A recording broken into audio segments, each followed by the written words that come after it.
Weekit is happy because of her upcoming project. He asks his team to work as fast as they can.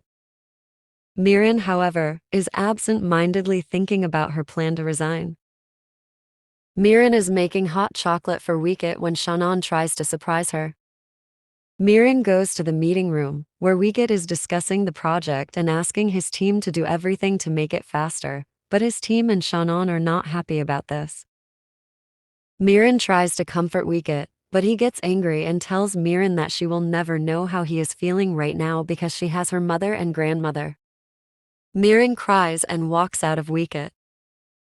She goes to the pantry and cries her heart out. But Weekit follows her and apologizes to her. They go to the amusement park, eat ice cream, enjoy the rides, and enter a horror house, where a fake ghost tries to scare them. But Weekit asks many questions like what they look like and why are they untidy. Mirin quickly grabbed Weekit, and they exited the horror house. Weekit seems to enjoy the time he spent with Mirin, and as they walk, he says to Mirin that this is the first time he smiles so often that his cheeks start to hurt, and asks Mirin if they could start dating, but as he looks back at Mirin, she is nowhere to be found. He panics and calls out for Mirin. On the other hand, Mirin tripped over and was not able to catch up with Weekit. She called for him, and Weekit immediately hugged her. Weekit takes Mirin home and notices that she is extremely quiet. Mirin tells him that she is just tired. Weekit allows her to come to the office late tomorrow. At noon, the next day, Weekit couldn't find Mirin. He saw the note of a hot chocolate recipe that Mirin had made. He panics because Mirin doesn't answer his calls.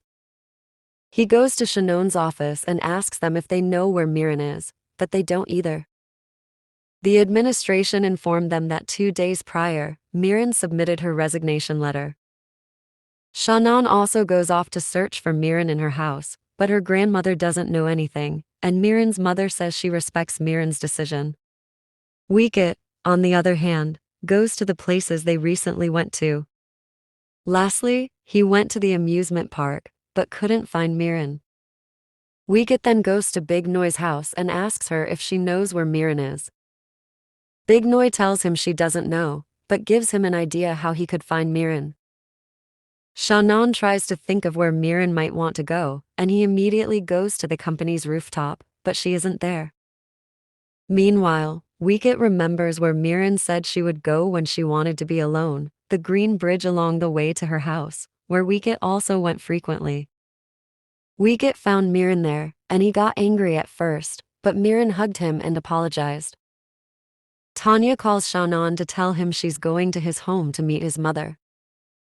When Shannon arrives home, Soipit and Tanya are already talking.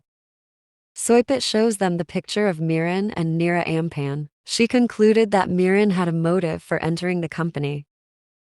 Tanya agrees and accuses Mirin of lying about her identity. Meanwhile, Weekit asks Mirin why she wants to quit. Mirin tells Weekit that she feels guilty for lying to Weekit, but she is unable to tell him what she lied about.